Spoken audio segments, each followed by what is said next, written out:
ռուս մեծ գրողներից մեկը պատմում է իր մանկության պատմություններից եւ ասում է, երբ որ ես փոքր էի, պապս վախեցած մտավ այն սենյակը, որտեղ մենք տատիկի հետ էինք, ասավ տատիկին. «Ну, мать, посетил нас Господь, горим»։ Տունը հրդեհվել էր։ Երբ որ այսպիսի գաղափար են ունեցել, Տերը որ այցելում է կրակով, բայց ուրիշ կրակով, ոչ թե որ մեր տունը այրվի, հրդեհվի, այլ մեր սրտերը հրդեհվի։ Ամեն։ Տեր, հրդեհի մեր սրտերը։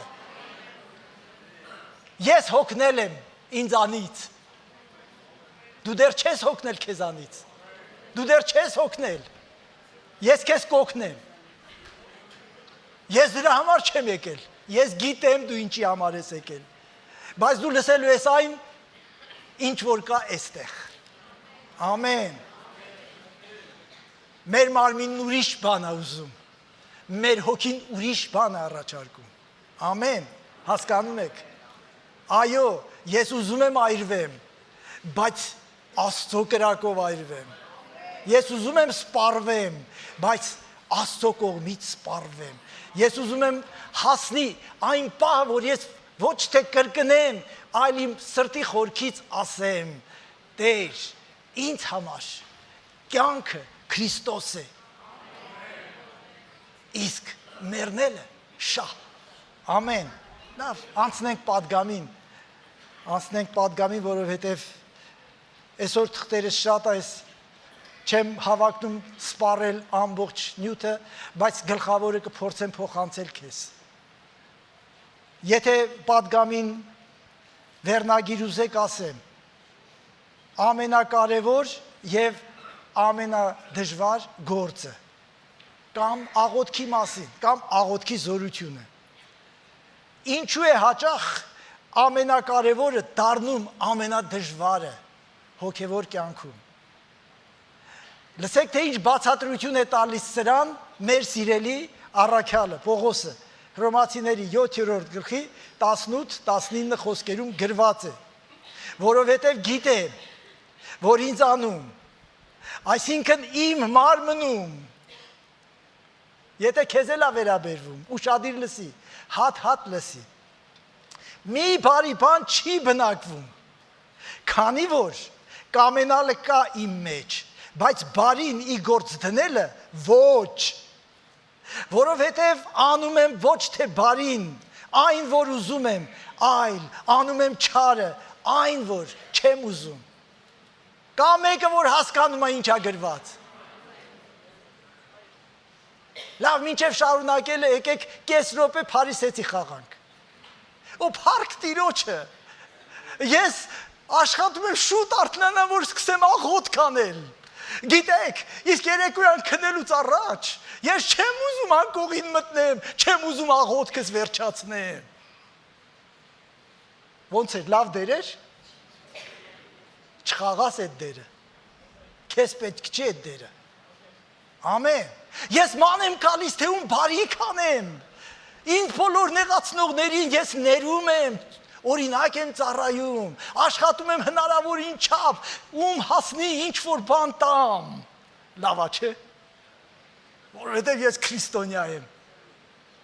Մի բառ ավելացնեմ, քրիստոնյա Փարիսեցի ես։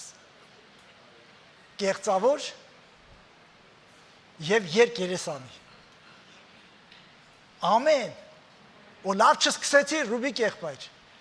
Լավ սկսելը կարևոր չի, լավ վերջացնելն է կարևոր, բայց իմ կարծիքով ես շատ լավ սկսեցի։ Ամեն, ամեն։ Պողոս առաքյալը նաև Գաղատացիների թղթի 5-րդ գլխի 17-18 գլխում համարներում գրում է հետևյալը, որովհետև մարմինը ցանկանում է հոգուն հակառակ եւ հոգին մարմնին հակառակ եւ սրանք իրար հակառակ են, չլինի թե մարմնի ուզածն անեք։ Այս պիտի խոստովանենք, որպես քրիստոնյա եւ ոչ թե քրիստոնյա փարիսեցի, մենք ավելի հաճախ մարմնի ուզածն ենք անում, դե մի քիչ էլ քնի։ Այսօր թող այսպես ստացվի։ Կիրակիա, շաբաթվա մեջ մի կիրակի, որ չքնես մինչև ժամը 12:32, գնաս ժողովի։ Մի կիրակիա, վերջապես ամառը, մինչև այս կիրակի, որ չգնանք Սևան, երբ պիտի գնանք, ես գիտեմ ինչ եմ ասում, սկսվել է արդեն։ Ամեն ինչի ժամանակ կա, ամեն ինչի ժամանակ կա, ամեն։ Հիմա ես մի 5 րոպե իմ աստուն մարդկանց խոսքերից կասեմ, կկարդամ, ուշադիր լսեք, 5 րոպեից հետո կանցնեմ իմ պարս շուտ մոռանալի պատգամին։ Բայց իմաստունների պատգամը լսենք։ Քլայվ Լուիս, աղոթքի մասին։ Վերջապես լինենք անկեղծ։ Աղոթելը ձանձրալի է։ Չաղոթելու համար պատրվակներ գտնելը հանգիստ է։ Լսում եք? Ուշադիր լսեք։ Աղոթել սկսելը դժվար է։ Երբ ավարտում ես աղոթելը, զգում ես թեթևություն։ Աղոթք ավարտելը հաճելի է։ Աղոթքի ժամանակ ամեն մանրունք կարող է շեղել։ Ինչը չի կարելի ասել հետաքրքիր վեբ կարդալու մասին կամ խաչբար լուծելու մասին։ Ափսոս, այս տողերը գրելու ժամանակ պլանշետները եւ հեռախոսները չկային, թե չէ ինքը կասեր, դու գիտես ինչ կասեր քո մասին, ամեն, փառք Տիրոջը, վատն այնքան շարունակեմ, վատն այնքան այն չէ, որ մենք ափսոսում ենք հատկացնել ավելի շատ ժամանակ աղոթքի պարտքը կատարելուն, վատն այն է, որ մենք ընդհանրապես աղոթքը պարտականություն ենք համարում։ Եվ մեջ է բերում ռուսական մի իմաստուն ասացվածք. До кабака далеко, да идти легко, до церкви близко, да идти склизко.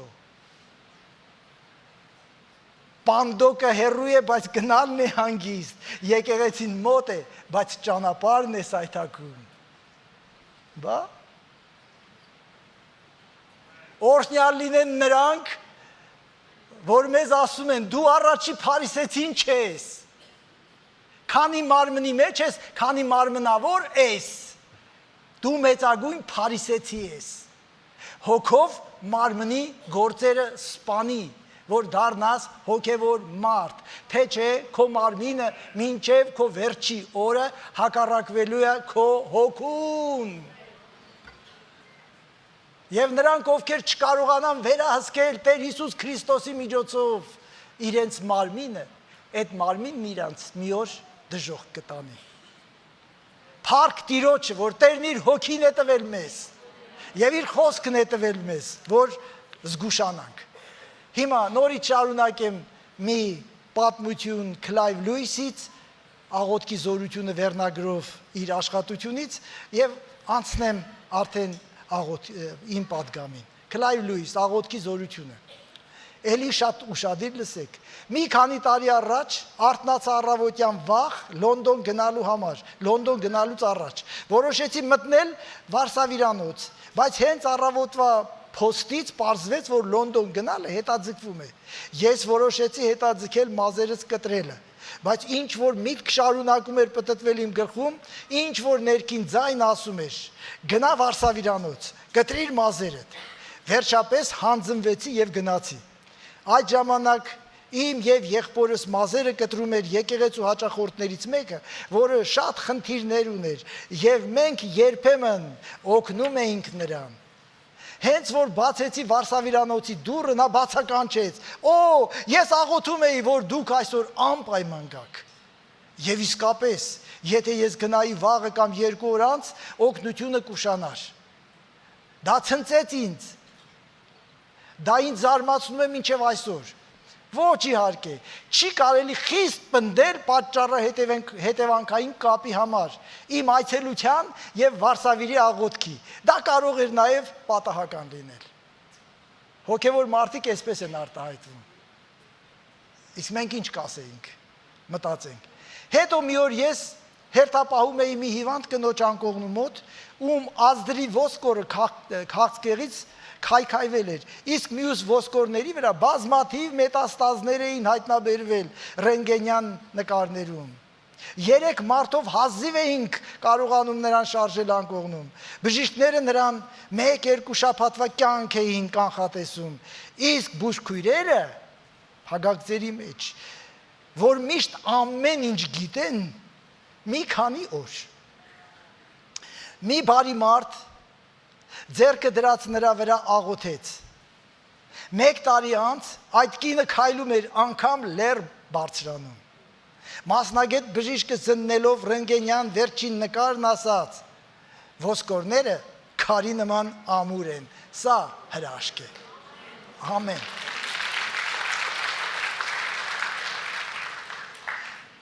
Մեր վստահությունը և հավատն այն է, որ Աստված մեզ լսում է և ընդառաջ է գալիս։ Բայց իմացեք, աղոթքը խնդրվածք է, աղաչանք է, բարեխոսություն է, և այստեղ կարևոր է հասկանալ, որ աղոթքը հրամանջ է, և դրա համար կարող է տրվել կամ չտրվել։ Արեք բժշկության ծառայությունների,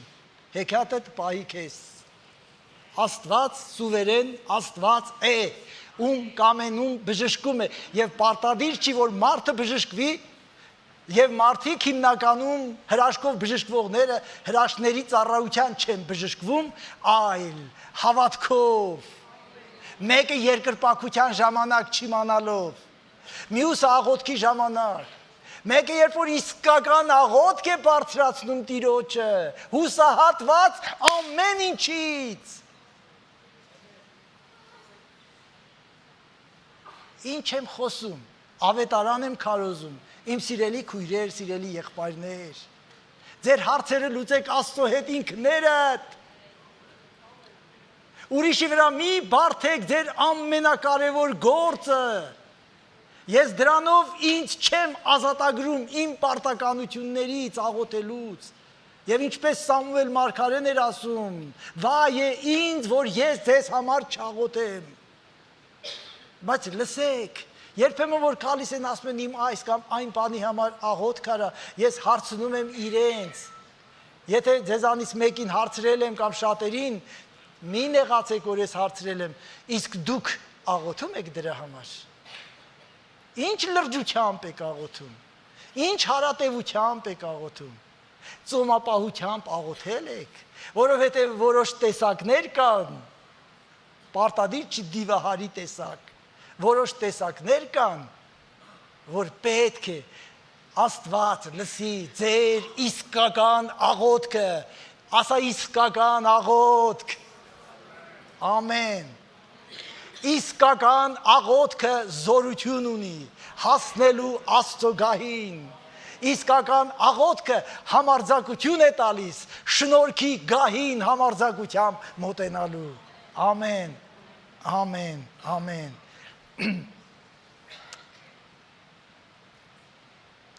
շարունակությունը և մեկ նախադասությունից վերջացնումը, ավետարանում խոստում կա, որ մեր աղոթքի պատասխանը, աղոթքների պատասխանը պետք է տրվի անպայման, բայց ավետարանում ուրիշ բան էլ կա, ամենահզոր աղոթողը, բոլոր աղոթողներից ու խնդրողներից, խնդրում էր հորը,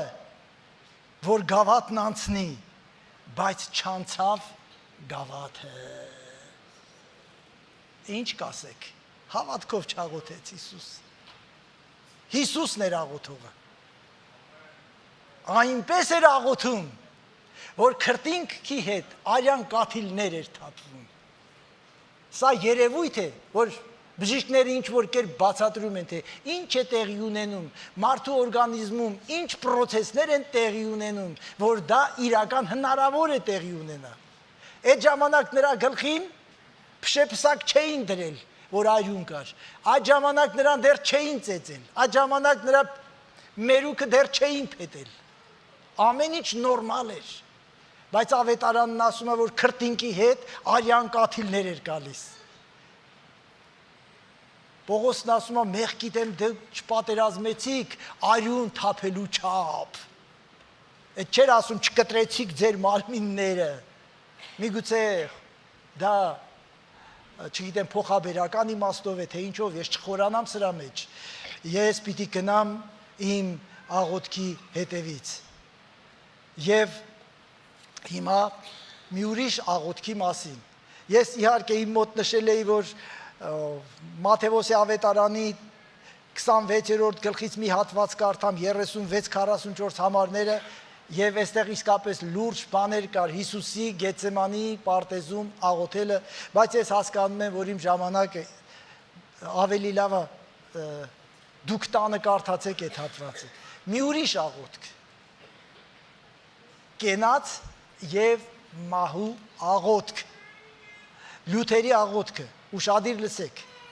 Լյութերը երբ որ սկսեց իր բարեփոխումները կամ ռեֆորմացիան կաթոլիկ եկեղեցում, նա չէր ուզում կաթոլիկ եկեղեցուց դուրս գար, նա իր մասին գրում է, եթե հնարավոր լիներ, որ մենակյացները փրկվեին մենակյացության պատճառով, առաջի փրկվողը ես էի լինելու։ Ես աղոթում էի ժամերով ամեն օր։ Ես անգամ խոստովանում էի ժամերով, այնքան որ իմ հոգևոր այդ խնամակալը հոգնում էր, այնքան էի խոստովանում էի իմ արածը, խոստովանում էի իմ չարածը, խոստովանում էի իմ ենթադրյալ անելիքը, խոստովանում էի անվերջ, աղոթում էի անվերջ։ Անգամ որպեսզի մարմինս ճնշեմ, վերմակից հրաժարվեցի գիշերը, մրսեցի եւ մերձ իմա հիվանդացա, գրում է Մարտին Լյութերը։ Բայց վերջապես այդ ամեն փնտրտուքի մեջ Տերը հայտնվեց ու խոսեց, արդարը հավատքով է ապրում։ Տերը քեզ չի ասում մարմինդ մեռնելու տար։ Տերն ասում է հավատքով փրկվի, հավատքով բժշկվի, հավատքով ազատագրվի։ Վերջապես, երբ որ ինքը գրեց իր թեզերը, երբ որ սկսվեց ռեֆորմացիան, գրքեր գրեց անհաշիվ, շատ արդյունավետ էր նրա գրիչը, գրում էր գիրքը գրքի հետևից, գիրքը գրքի հետևից տպվում էր Գերմանիայում, տարածվեց ամբողջ աշխարհում, այնքան լրջացավ, սկզբից կաթոլիկ եկեղեցին եւ Պապը մտածում էին հարբած գերմանացիը կսթափվի կմոռանա իր գրածները, բայց երբ որ տեսան չի արդեն Գերմանիայի սահմաններից դուրս եկավ, այնքան լրջացավ Գերմանիայում Լյութերի հարցը, այնքան էր լրջացել, որ գումարվեց Գերմանիայի կայսերական Ռայխստագը, որը գործում էր այսօրվա պարլամենտներից տարբեր սկզբունքով։ Այսօրվա պարլամենտների երեսփոխանները ընտրվում էին, իսկ այն ժամանակ իշխաններն էին եւ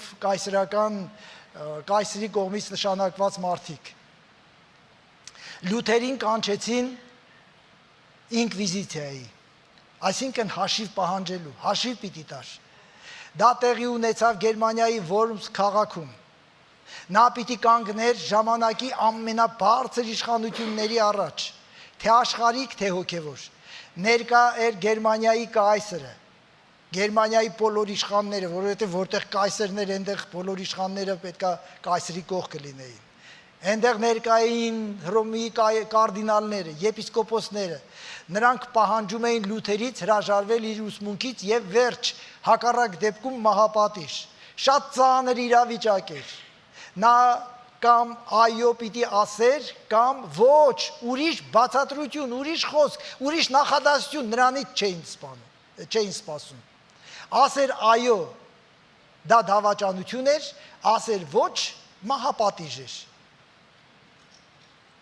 Բայց նա ժամանակ խնդրեց մտածելու, որ պատասխանի այդ հարցին։ Ավելի շատ ես մտածում եմ ժամանակ խնդրեց, որ աղոթի։ Հոգևոր իշխանությունը միայն պատասխան էր սպասում, ասում էր ոչ մի ժամանակ, բայց կայսրն ավելի բարեգութ գտնվեց եւ 1 օր ժամանակ տվեց, մինչև վաղը այս օրը, այս ժամին։ Լյութերը գնաց իր խուցը, ընտրեց, որ կարողանա ամբողջ գիշեր աղոթի։ Նա շատ լավ հասկանում էր, որ իր կյանքը կախված է այդ գիշերվա իր եւ Աստծո հարաբերությունից, իր աղոթքից, եւ շատ լավ գիտակցում էր, որ դա իր Գեթսեմանին է։ Մենք մեր հաղթություններին հասնում ենք մեր Գեթսեմանիում։ Ես չեմ կարող ասել, որ իմ Գեթսեմանին այդքան դաժան ա եղել, բայց ինձ համար ողբերգականորեն դաժան էր։ Երբ որ ես առավոտյան ժամը, չգիտեմ քանիսին դեռ մթնշաղ էր, առավոտյան արթնանում էի, դե մինչև էտել էի աղոթում, դա Իսրայելում էր, եւ միջերկրական ծովյափով, քայլելով, լացելով, մինչև չգիտեմ ուր կհասնեի, մինչև որտեղից կվերադառնայի, մինչև քանիսը, որ Տիրոջից ողորմություն էինք սպասում։ Հիմա կասես, ողորմությունն ուշացավ։ Ես էլ քեզ ասեմ, ես չեմ հավատում, որ ողորմությունն ուշացավ, պատասխանը եղավ, պատասխանը կա։ Ես հիմա մտածում եմ, չգիտեմ, սա ասեմ թե չէ, ես որ կամ հիմա ավելի բարվոք տեղում եմ եւ ավելի բարվոք վիճակում, թե որ նա գնաց, նա ինքը։ Ռուբիկ եղբայր, շատ դաժան ես։ Ուրիշ բացատրություն ունեցի, դա քո խնդիրն է, բայց ես այս բացատրությունն ունեմ։ Ամեն մեկս մեր Գեթսեմանին ունենում ենք կամ ունենալու ենք։ Ռուբիկ եղբայր, ուրախ բան ասա, մի քիչ ուրախանանք։ Այո, դու այդտեղ կարող ես ուրախանալ, դու ուրախացի քո Տեր Աստծով։ Լսեք, սրա հետ կապված մի բան ասեմ։ Եբրայեցիս թուղթը մեզ ասում է, որ անհոգ չլինեք այն մեծ փրկության նկատմամբ։ Գիտեք ինչ է դա նշանակում։ Մեր կյանքում փրկությունից ավելի մեծ պարգև, շնորհ, ողորմություն, գանձ Աստծուց չենք կարող ստանալ։ Փրկությունն ամենամեծ բանն է, որ Աստված տալիս է մարդուն։ Մնացած ինչ որ տալիս է, դրանք հետևանք են փրկության։ Եթե դու փրկված չես, դու այդ հետևանքները չես կարող ունենալ։ Հասկանում եք։ Եվ Եբրայեցիս թղթի հեղինակը գրում է. անհոգ չլինեք, դա նշանակում է, որ բժշկությունը բարձր չդասեք ձեր փրկությունից, չտրտմեք, ձեր սառնարանի պակասությունը բարձր չդասեք, փրկությունից չտրտմեք։ Չգիտեմ, չես կարողանում քո ուզած շորը հագնել, դա բարձր չդասես քո փրկությունից։ Հանկարծ 20 տարի գալիս ես եկեղեցի եւ ոտի ցավը դեռ չհասնում, դու սկսում ես տրտնջալ։ Էս ինչ Աստված ինձ ոչինչ չի անում։ Մոռացել ես, որ Աստված ամեն բան արդեն արել է քեզ համար։ Քեզ հավիտենական կյանք է տվել։ Եվ այդ կյանքը ոչ ոք քեզանից չի կարող խլի։ Իմ հետ եք։ Լսեք, իմ սիրելի քույրեր եղբայրներ, քրիստոնեությունը նորոգված, փոխված կյանքը Աստծո համար ապրելու կյանքը, որ ապրում ես Աստծո հետ, գիտես, որ Տերը տեսնում է քո ամեն ցավը, քո ամեն արտասունքը, տեսնում է ու գիտի ամեն բան, ինչպես ինձանից առաջ էստեղ կանգնած մարդն էր ասում իմ եղբայրը, դու տալիս ես, որ ինչ լինի, Աստծո հետ բազար ես անում, կներեք ես բարի համար, ես տամ Աստված են լիքը տա, 1000 դրամ բերել եմ, որ տամ, հավատում եմ, որ գոնե 7000 տալու է, ոչինչ էլ չի տալու, ես ոչ թե տալիս եմ, ուշադիր լսեք, այդ նրբությունն հենց էստեղ է, ես ոչ թե տալիս եմ, որ ինքը ինձ ինչ որ բան տա, ես տալիս եմ, որովհետև ինքը արդեն տվել է, որ չի տվել, որտեղից ես տալիս, որտեղից, լավ, եթե սա ասում ես վերջի, ես եմ տալիս, բա առաջի անգամ, ինչ տվեցիր, որ ինքը տվեց։ Հասկանում եք ինչ ենք ասում։ Եթե հիմքում ինքը չի, իրան պաշտելը չի։ Եթե աղոթքը, Դավիթն ասում էր, իմ աղոթքը կենդանի Աստծուն է ուղղված, իմ պաշտամունքը կենդանի Աստծուն է ուղղված։ Նա Աստծու համար էր ապրում այնպես, որ ամբողջ կյանքը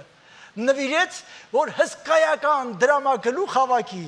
այսօրվա գումարներով միլիարդներ, բազում միլիարդներ, որ տաճար կառուցվի։ Այո, Աստված նրան առատորեն տալիս էր, որովհետև գիտեր, այդ տվածը, ոսկին, արծաթը, այդ բոլոր պատվական բաները, որ տաճարի համար պետք էր, նա չէր տանում իր հատուկ պահվող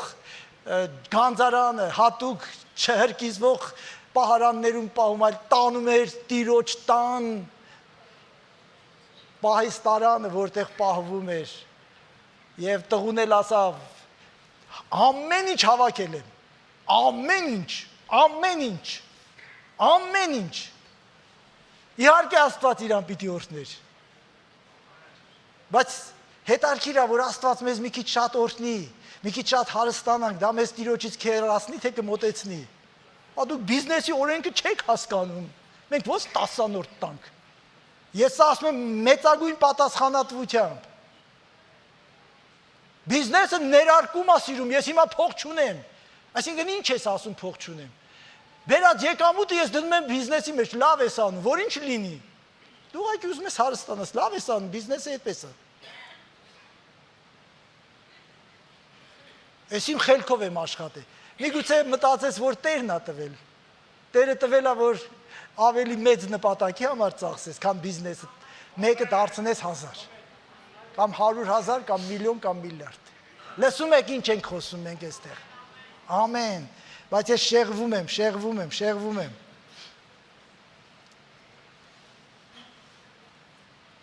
ես արդեն ասեցի, այդ աղոթքը արյունալի աղոթք էր Լյութերի աղոթքը, տառապանքի գիշեր էր, նա աղոթում էր և գրում էր իր աղոթքը, ինչպես այդ անում էր Դավիթը իր սաղմոսներում, ահա մի հատված ընդամենը, ամբողջ գիշեր նա աղոթում էր ու գրում, մի հատված եմ ես կարդում այդ գիշերվա աղոթքից, որ ինքը գրել է, ինքն է գրել, օ Աստված ամենակարող, հավիտենական Աստված, ինչ ահավոր է այս աշխարհը, նայիր, ինչպես է նա բացել իր բերանը, որ ինձ կուլ տա, հիմա թույլ է իմ հավատքը քեզ վրա և տկար է իմ մարմինը սատանայի հարձակումների դիմաց, Տեր, այս աշխարհի հզորությանը նայելով ամեն բան ավարտված է, ու Աստված իմ օգնիր ինձ, դիմանալ այս աշխարհի իմաստության դիմաց, արա այս խնդրում եմ քեզ, դու այդ պիտի անես, արա այդ քո հզոր զորությամբ, սա իմ գործը չի, սա քո գործն է, ես անելիք չունեմ, ես հաճույքով կանցկացնեի իմ մնացած օրերը ուրախության և հանգստության մեջ, բայց սա քո գործն է, ու դա արդար է և հավիտենական է, Տեր օգնիր ինձ,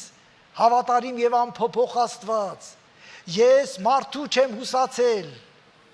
դա միշտ իզուր է, մարդը վստահելի չէ, մարդուց բխած ամեն բան դատապարտված է անհաջողության, Աստված իմ, միթե դու չես լսելու, ինչու ես թաքցրել քո երեսը, դու ես ինձ ընտրել այս գործի համար, ես գիտեմ այդ,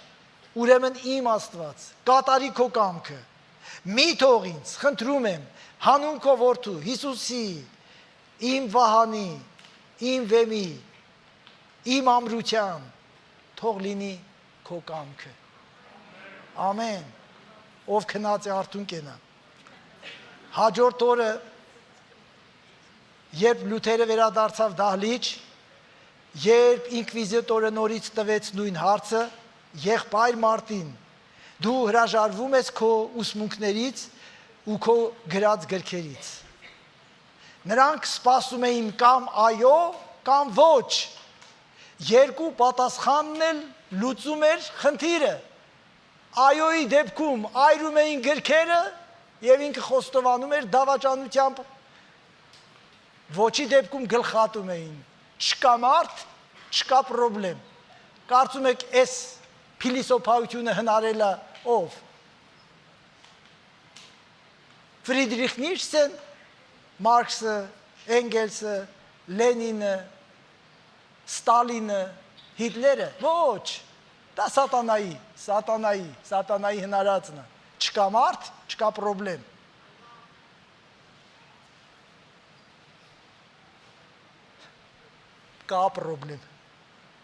կա պրոբլեմ,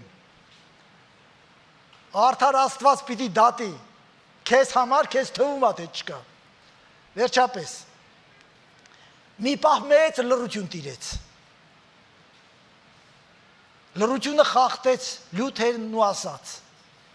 եթե ինձ չհամոզեն հակառակի մեջ,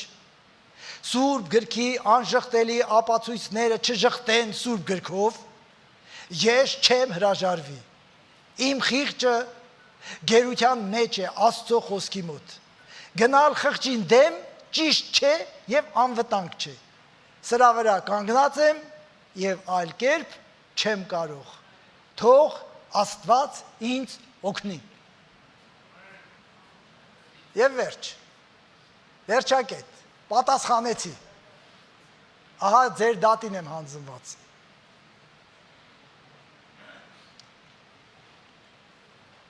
Իհարկե, ինկվիզիտորը ասեց, ինչպես այն ժամանակ, մեզ ուրիշ վկայություն պետք չի, որ ասավ, մեկն եկավ սուտ վկա, ասավ, Հիսուսն ասավ, քանդեք այս տաճարը, ես 3 օրում կշինեմ, ասավ, մեզ ուրիշ վկայություն պետք չի, հերիքա, մի հատ էլ հարց տվեցին, թե դու Աստծո որդին ես, ասավ, դու ասեցիր, այս հրանից մեծ հայոյություն չկա, խաչել, բայց ելքը ուրիշ եղավ, չեմ ուզում ելքին անդրադառնալ, որովհետև դրա համար չէի ես այս հատվածը ընթերցում, սա իսկական աղոթքի պատասխան էր, ամբողջ աշխարհի զորությունների դեմ կանգնած մարդու աղոթքի, նա իսկապես կանգնած էր ամբողջ աշխարհի իշխանությունների ամենաբարձր իշխանության, կայսրից բարձր իշխանություն չկար Գերմանիայում, Հռոմի պապից բարձր իշխանություն չկար ամբողջ աշխարհում։ Սա այրուն թափելուն պատրաստ մեղքին, աշխարհին և ուրացությանը դեմ աղոթք էր, սա Աստծո կամքին և միայն նրա կամքին հանձնվելու աղոթք էր, ալելույա, ամենա դժվար և ամենակարևոր գործը։ Պասկալը գրել է, Աստված աղոթքի հանձնարարություն է տվել իր ստեղծագործությանը, որ աղոթքի միջոցով դառնան համագործակից։ Լսեք, Աստված չգիտի, Հիսուսն ինքն ասավ, ձեր խնդրելուց առաջ ձեր հայրը գիտի, թե ձեզ ինչ է պետք։ Հետո դրանից հետո ասավ, խնդրեցեք, որ տրվի, հակասություն չկա, ոչ և ոչ, հակասություն չկա, հայրը գիտի, հայրն ուզում է, որ դու էլ իմանաս, որ ինքն է քեզ բավարարողը, ինքն է քեզ մատակարարողը, ինքն է քո խնդիրները լուծողը, առանց իրա չի եղել ոչինչ, առանց իրա չի լինելու ոչինչ, վերջապես հասկացի, և վերջապես, են որ երեխուդ կանչում ես, ուզում ես, որ են ինչ որ դու անում ես ինքը սովորի, մի փոքր բան անում, ուրախանում ես ու գլուխն ես շոյում, կամ ասում ես քո մոտ շատ լավ ստացվեց, քիչ հետո ինքը որ գնում է հանգստանալու, իր արածը նորից ավիրում ես, դու լավն ես անում, ինչու ես անում, դարձնում ես քո գործին մասնակից, համագործակից, Աստված աղոթքը տվել է իր զավակներին, որպեսզի դրանով մասնակից դառնան իր գործին և նաև մասնակից դառնան իր փառքին։ Ամեն։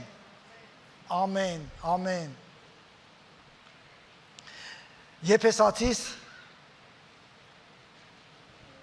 6-րդ գլխի 18-20 համարները։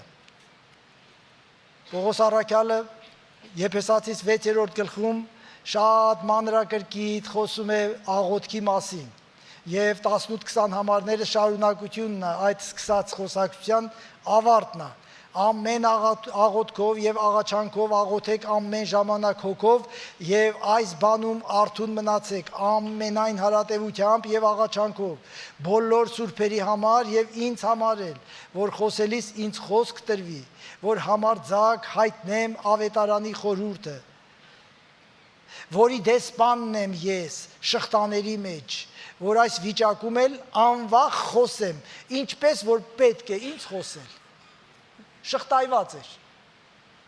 նրա կողքին միշտ լինում էին երկու շղթայված զինվոր եւ այդ երկու շղթայված զինվորը գերի էին լինում Պողոս առաքյալին որովհետեւ հեթանոս զինվորը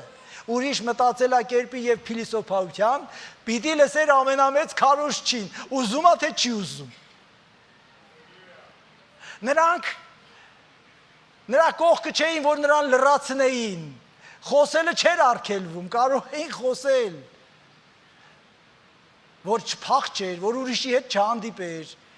ինքը ոչ մեկի հետ չէր հանդիպում էր այդ զինվորների եւ իր ծառայության, իր բանտարկության վերջում կայսրի տնից մի մեծ փրկվածների բանակ կար եւ գրում է բարևում են ձեզ կայսրի տնից փրկվածները, ովքեր էին կայսրի ընտրիր գվարդիայի զինվորները եւ անգամ քաղաքներից մեկի տեսուչը, այսինքն գլխավորը, քաղաքի վերակացուն այո, կանչում էին Պողոսին ընկնում էին կրակը եւ ասում էր ինձ համար էլ աղոթք կարեք որ ես համարձակ խոսեմ թեկուզ շղթաների մեջ եմ բայց խոսեք Ռուբիկ եղբայր ինչ ես ասում դերասանություն ես անում չէ պատգամ եմ փոխանցում խոսեք մի լռեք վկայեք ինչ տեղի է ունեցել ձեզ հետ եթե ձեզ հետ ինչ որ բան տեղի է ունեցել եթե դուք ասում եք փրկված եք ուրեմն դուք հանդիպել եք Քրիստոսին ուրեմն դուք ճաշակել եք նրա սերը ուրեմն նա փրկել է ձեզ երբ որ ծնկի եք գալիս աղոթք եք անում ուրախանում եք նրա առաջ ձեր հոգսն եք բերում եւ շնորհակալություն եք հայտնում որ ինքը լսեց ձեզ պատմեք խոսեք ավետարանը հերիքա ձեզ շատ ուրիշ գիտելիք պետք չի այո փառք Տիրոջ ավետարանի համար խոսեք մարդկանց խոսեք Պողոսի համար այդ խոսելը դրա համար Պողոսին ասում է վրա հասի ժամանակից դուրս վրա հասի կանչում են չեն կանչում ժամանակը չի իսկ քեզ ով ասել որ ժամանակն է կամ քո պատկերացրած մարդը լսելու է քո խոսքը ու ապաշխարի ում որ դու սպասում ես որ ապաշխարելու է նա չի ապաշխարելու ումից որ չես սպասում գնա համարձակ խոսա այս մարդը չար մարդ է քեզանից էլ է չար բա ոնց ապաշխարեցիր Ռուբիկ եղբայր, ես այդքան չար չէի, լավ էլի, խնդրում եմ, մարդու համեստությանն էլ մի նայեք, մարդու խելոքությանն էլ, ոչինչին մի նայեք,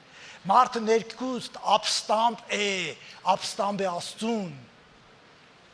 կարդացի դրա համար, մարմինը հակառակա հոգուն, հոգին հակառակա մարմին և սրանք իրար հետ կռվում են, և Պողոսը դրա համար ասում, եթե հոգով մարմնի գործերը սպանեք,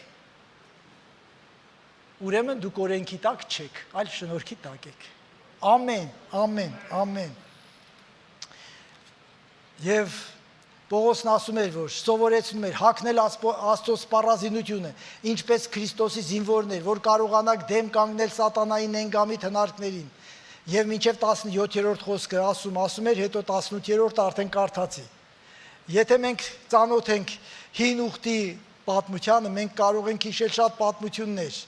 Օրինակ Աբրահամը իր 318 վարժեցրած ծառաների հետ հաղթեց մի մեծ թագավորական կոալիցիայի բանակի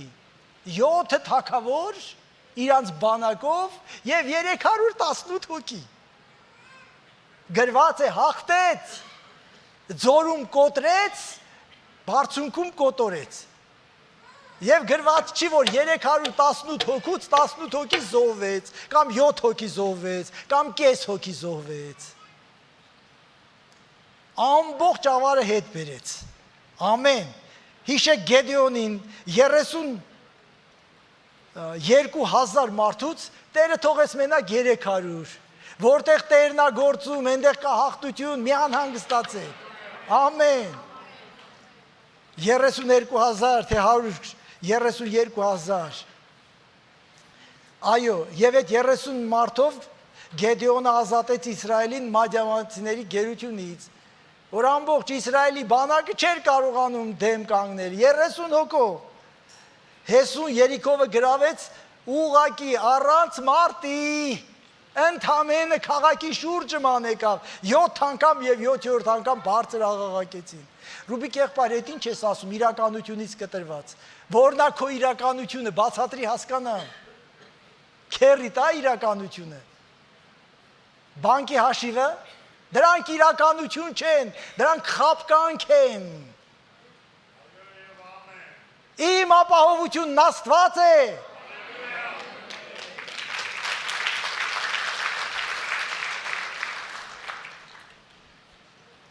Քերիդ վախենում է իրան, որ հանկարծ չկպտեն, դու քերուդ վրա ուր ես հույս դնում։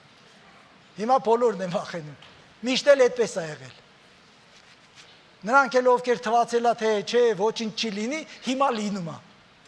արդեն լինում է։ Ինչև է, Աստված է իմ հույսը,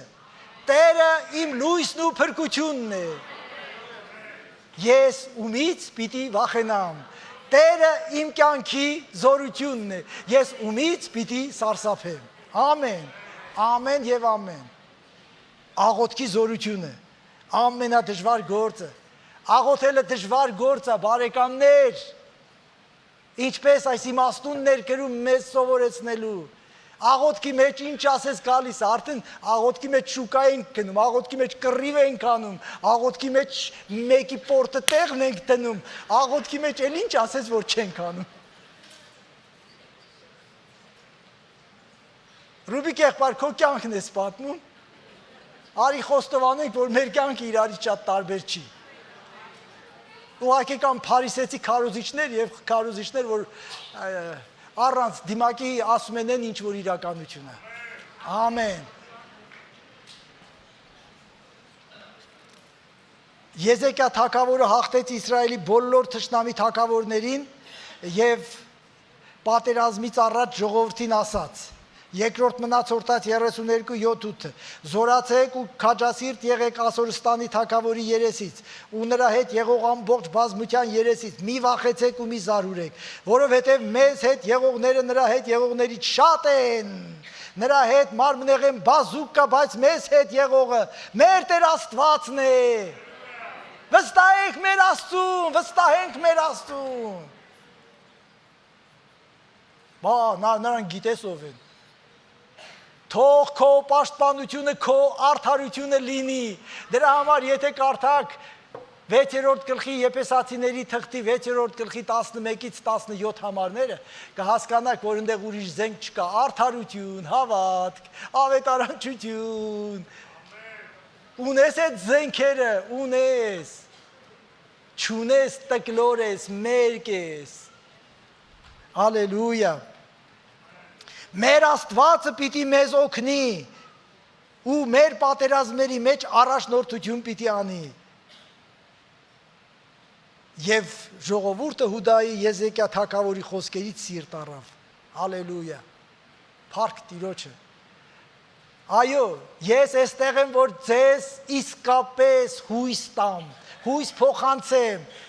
որ սիրտ առնեք, որ վստահեք Աստծուն։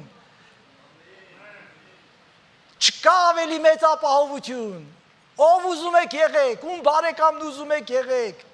տո ինչ պաշտոնի ուզում եք եղեք, տո որ երկրի թագավորն ուզում եք եղեք, ես ամենակարող Աստծո որդին եմ, իմ հույսն Աստծո վրա է դրված, ես փարիսեցի հավատացյալ չեմ, ես քրիստոնյա եմ,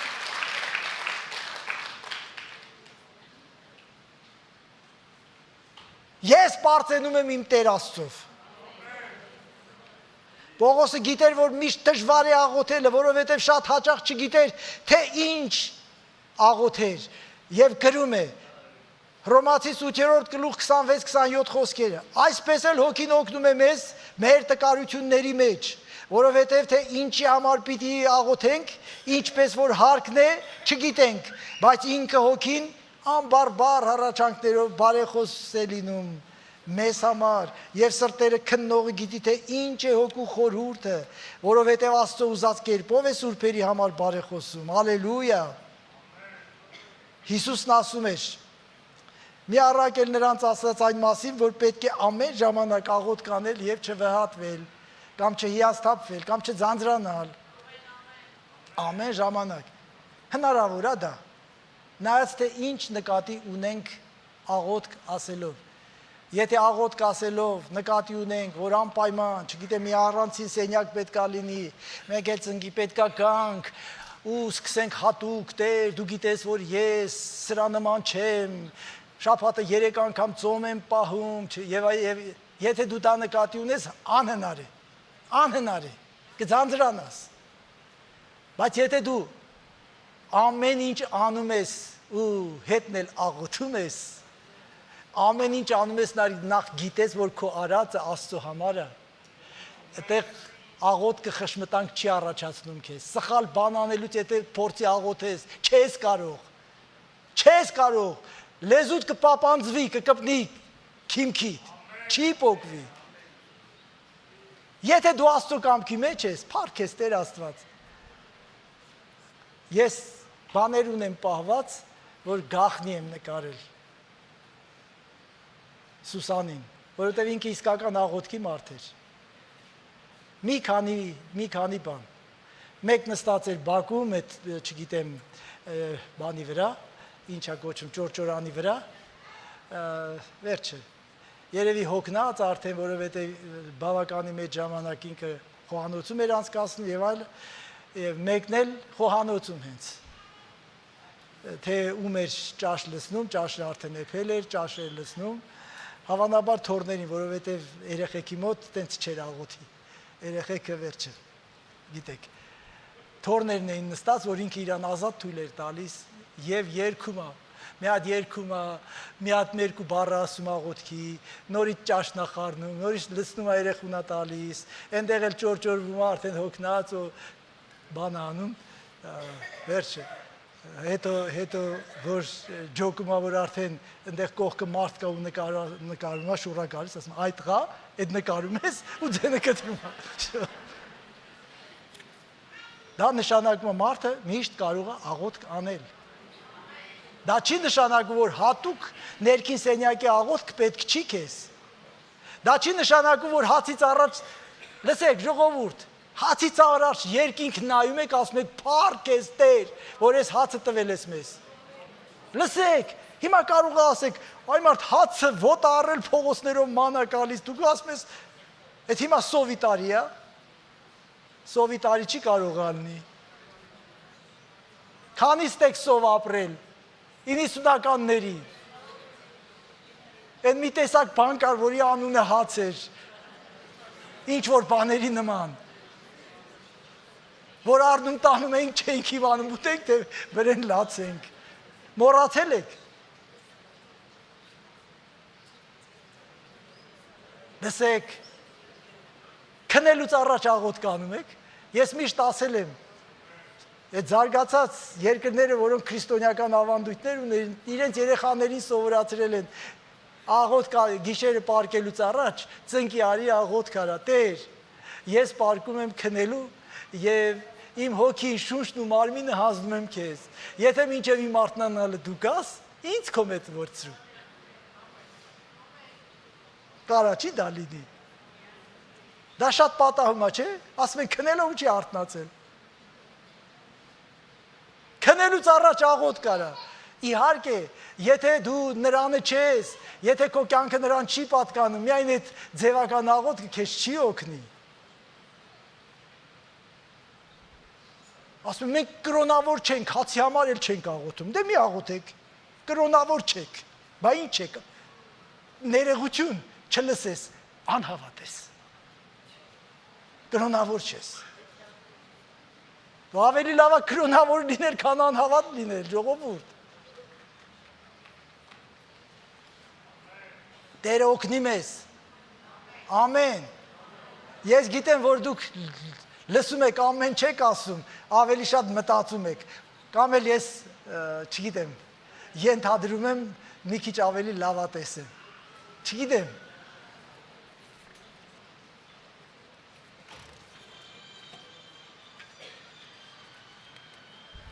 Ասում էր անդադար աղոտ կարեք, Պողոսը Թեսաղոնիկեցիներին, Կողոսացիներին ասում էր, աղոտքում հարատևեցեք արթուն լինելով նրա մեջ, գիտեք ինչ է ասում, ասում աղոտքի ժամանակ չքնեք, արթուն մնացեք, երբ որ աղոտք եք անում, դա նշանակում է հնարավոր է աղոտք անել ու քնել, չէ, ես ֆիզիկական քունը նկատի չունեմ, երբ որ դու թափառում ես, երբ որ դու չգիտեմ արդեն մտքով անկողին ես, ուղղակի մի հատ ծնկի ես եկե, որ ասես, գիշերը պահի հանկարծ բան չպատահի ինձ։ Միշտ ամեն ժամանակ անդադար աղոթել նշանակում է միշտ լինել կապի մեջ, հաղորդակցության մեջ, միշտ լինել հեռախոսի մոտ։ Ասեք հասկացա։ Միշտ լինել հեռախոսի մոտ։ Ես հեռախոսի մոտ եմ։ Երբ ուզենամ կզանգեմ, կապն անխափան է, երբ զանգը կա կլսեմ, անդադար աղոտ կարեք, բոլոր զանգերին ես պատասխանում եմ,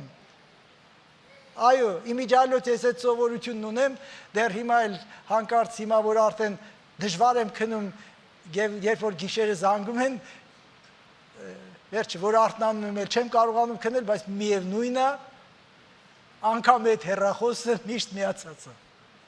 պատասխանում եմ, միշտ բոլոր զանգերի, էլ չեմ ասում են կարևոր հեռախոսի մոտ, այո, կա մեկը, որի հետ Տերը խոսել է գիշերով, կա մեկը, որի հետ Տերը խոսել է անհավանական մի վայրում, կա մեկը, որ ձեռքը տարել է մի բանի արգելված ու հանկարծ, Տերը խոսում է, Տերը կենթանի է, մենակ լսողական չլինի, ամեն, ամեն, ամեն, ամեն, Սաղմոս 2-ում գրում է, երանի այն ժողովրդին, որ գիտի ազդարարության փողի ձայնը, ով Տեր, նրանք քո երեսի լույսով կքայլեն, ազդարարության ձայն, Տերը փողով ազդարարում է ամեն բան, դրա համար ասում էր, եթե արթուն լինեք, դուք իմանաք երբ է գալիս գողը, իսկ ինչ է նշանակում ամեն աղոթք, ասում էր ամեն աղոթքով, ամեն ժամանակ, սա նշանակում է մենք պետք է աղոթենք ամեն բանի համար, ամեն իրավիճակում, որոնք կան նոր փիլիսոփայություն են հորինել, հանկարծ շատ չաղոթես Տիրոջը չձանձրացրեք, Հիսուսն էլ հակառակն էր ասում, եւ օրինակ էր բերում, մենք կնոջը, որ գնում էր անիրավ դատավորի մոտ, անիրավ դատավորն էլ մի օր ասավ, այ մարդ, ես ոչ ամոթ ունեմ, ոչ ապուր ունեմ, ոչ էլ վախ ունեմ, բայց ես կինը ինձ հոգնացնում է,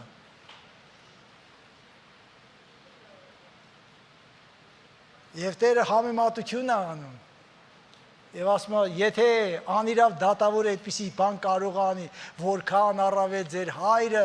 որ ականջը,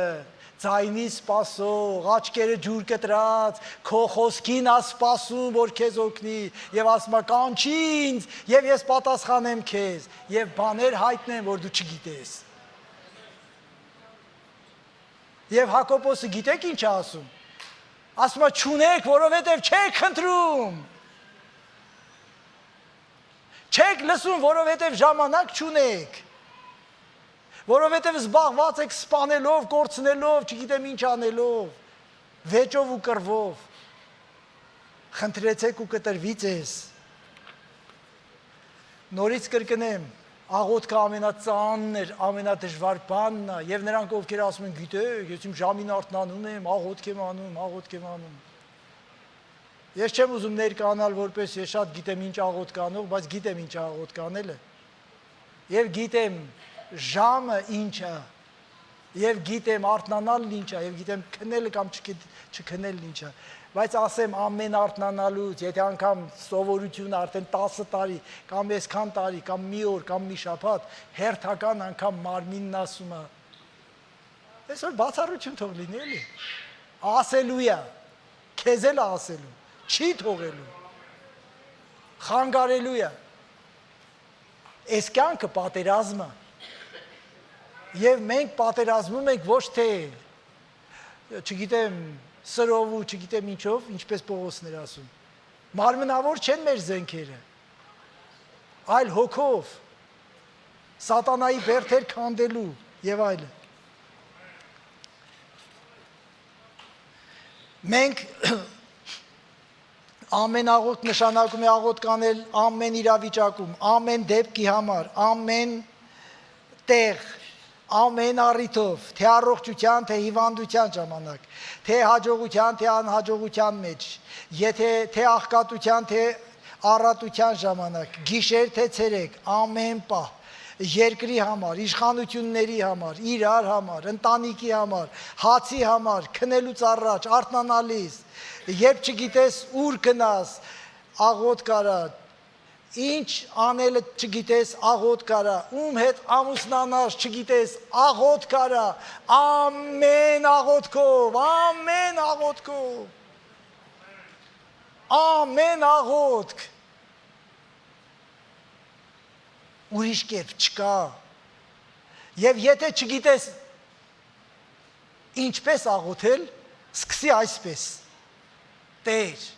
սովորեցրու ինձ աղոթք անել։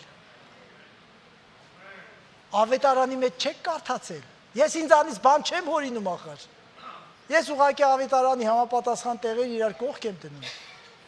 Տեր, սովորեցրու ինձ աղոթք անել, աշակերտները մոտեցան Հիսուսին ասեցին, Տեր, սովորեցրու մեզ աղոթք անել,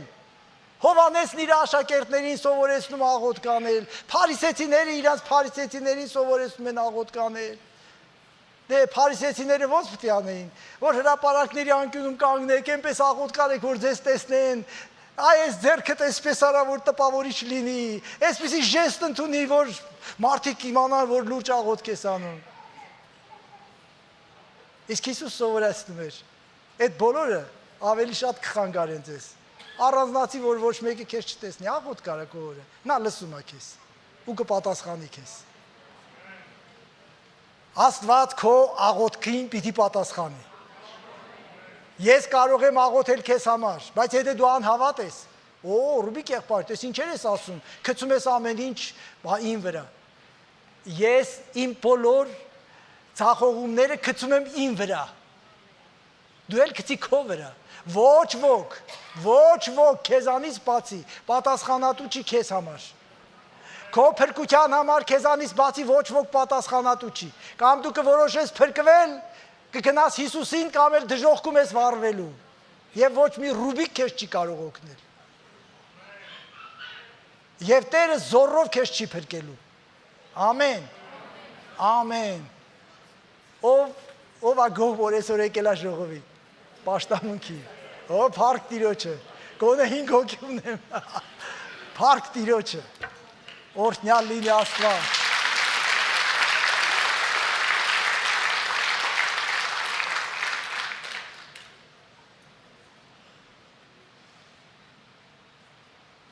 Ղուկաս 11:1 եղավ, որ մի տեղ աղոթք էր անում, երբ դադարեց նրա աշակերտներից մեկը նրան ասաց. Տեր, մեզ աղոթք անել սովորեցրու։ Տեր, մեզ աղոթք անել սովորեցրու։ Ես արդեն ասեցի, եթե չգիտես ինչպես աղոթք անես, խնդրի ասա, Տեր, սովորեցրու մեզ աղոթք անել, եւ դա սխալ չի։ Աշակերտները, որոնք Հիսուսի կողքն էին, աղոթք էին սովորեցնել ուզում։ Խնդրում էին Հիսուսին, որ ինքը սովորեցներ իրենց աղոթք անել։ Ուրեմն ամեն աղոթք, ամեն անգամ ձեզ հիշելիս, Փիլիպեցիս 1:3-4-ը, ամեն անգամ ձեզ հիշելիս գոհանում եմ իմ Աստծուց, միշտ ամեն աղաչանքում ձեր բոլորիդ համար ուրախությունով։ Ժողովուրդ, հիմա ես ասում եմ, ես ընդհանուր եմ բոլորիդ համար աղոթք անում։ Խնդրում եմ, ինձ համար աղոթք արեք, ես դրա կարիքն ունեմ։ Խնդրում եմ, իսկապես։ Այո, եւ ես գիտեմ, որ աղոտ կանողներ կա, որովհետեւ երբեմն անհավանական իրավիճակներից հանկարծ անսպասելի ելք ա լինում։ Ես վերջի 2 ամսում մի քիչ առողջական դժվարությունների, վիրահատություն եւ այլ այդպիսի բաներ եղավ, բայց եւ երբ իսկապես այդպիսի ժամանակ հասկանում ես, ինչ է այս մարմինը։ Ես ինչը, ու դու սրա վրա այսպես հույս ես դրել։ Ծաղիկը ինչպես է մի օրում թառամում, հավատացեք, չեմ չափազանցնում։ Ռուբիկ եղբայր, ասում ես տպավորություն թողելու, չէ, հավատացեք Աստծո առաջ, մարմինը այնքան փխրուն է։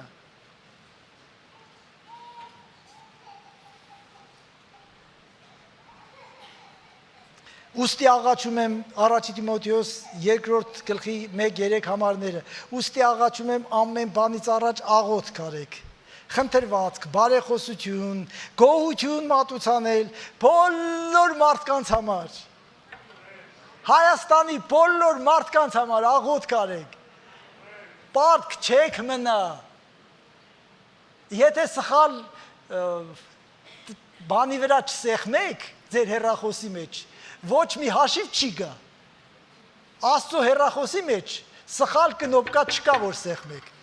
իսկ այդ ձեր հեռախոսներից զգուշացեք, կարող է պարկի տակ ընկնեք, առանց չափազանցնելու, զգուշացեք, որտեղ խելքները չի հասնում մի մտածեք, ձեզ խաբում են, արեք, եթե ուզում եք շատ փող ունենաք, ուղարկի այսքան 150 դրամ, վաղը կունենաս 6000 դրամ, որտեղից, եթե սա թակարդի պանիրը չի, ասեք ինչ է, և շատ ներեղություն, որոշ մկներ էլ ուտում են այդ խայծը, ինչ ասեմ, անուշ, Աստծուն վստահեք, ոչ մեկի աչքերը չի ուռել ձեզ լավություն անելու, ձեզ խաբում են, օրը ցերեկով, ապաշկարա, կներեք այդ բառի համար, հայր է խոսամ, որ հասկանանք իրար, թե չէ, ամեն մարդկանց համար, մանավանդ, թագավորների և բոլոր իշխանավորների համար, քննադատներ կան, ձեզանից շատ, գործ չունեք, բարեխոսեք, էսի, էսա, էնի, էնա, էսի, գողա, էսի, լավնա, էսի, վատնա, լսեք ձեր գործով զբաղվեք, և նրա համար, աղոթք արա, ես կարդում եմ երկրորդ Տիմոթեոս, առաջի Տիմոթեոս երկրորդի 1-3 համարները, բոլոր իշխանավորների համար, որ խաղաղ և հանդարտ կյանք վարենք ամենայն Աստված պաշտությամբ ու պարկեշտությամբ, սա բարի ու հաճելի է մեր Փրկիչ Աստծո առաջ, սա է բարի և ոչ թե բամփասելը, ժողովուրդ, եթե ձեր ամենասիրելի քույրը, որ ձեր ընկերուհին է, հարևանն է, իրար հետ կոֆե եք խմում, հենց սկսում է բամփասանքը, թողեք կոֆեն, թող սառի ոչինչ, ասեք, արեք մի հատ ծնկի գանք իրար հետ աղոթք կանենք, կոտրեք այդ վերջապես պատրեք դեն գցեք դա, աղջի լսել ես, դե լսել եք էլի,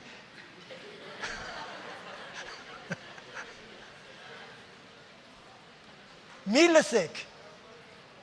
ձեր ներսը զիբիլանոց չի, են մարդը զիբիլա բեր է, կծումա գնա, ման եկեք, ես շատ եմ ման գալիս, զիբիլի արկղերի վրա գրված է, զիբիլի տեղը, զիբիլի արկղումը,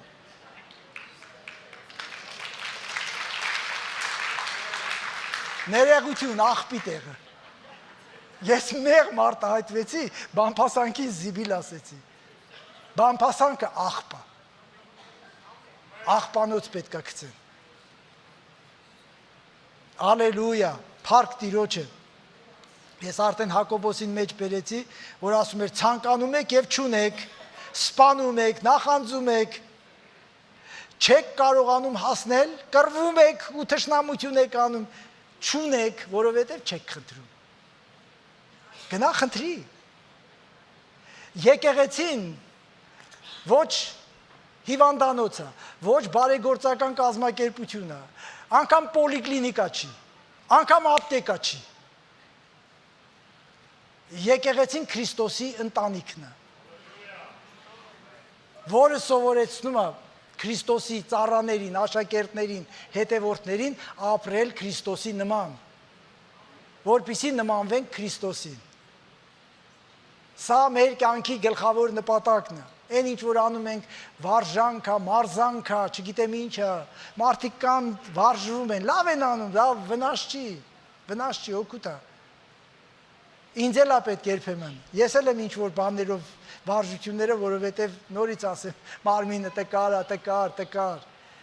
Ես էլ այդ ինչ որ անում եմ, չեմ անում, որ 120 տարի ապրեմ, այլ որպեսզի կարողանամ ձեր առաջ ուղիղ կանգնեմ, քանի դեռ կանգնեմ։ Մինչև կգա ժամանակը հանգստանալու։ Ես գիտեմ, բոլորիս համար մեկ հանգիստ մնում է, բայց սա քրիստոնեական հույս է։ Ինձ համար մեկ հանգիստ դեռ մնում է։ Ես այդ հանգստին եմ սպասում։ Այստեղի անհանգստությունները ոչինչ, կանցնեն։ Նայի քո դժվարություններին ասա, սրանք անցնելու են։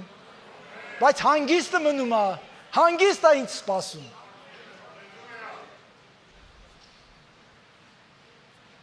Ես պիտի վերջացնեմ։ Ավելի շատ թուղթ մնաց այսօր, քան կանգնենք աղոթքի։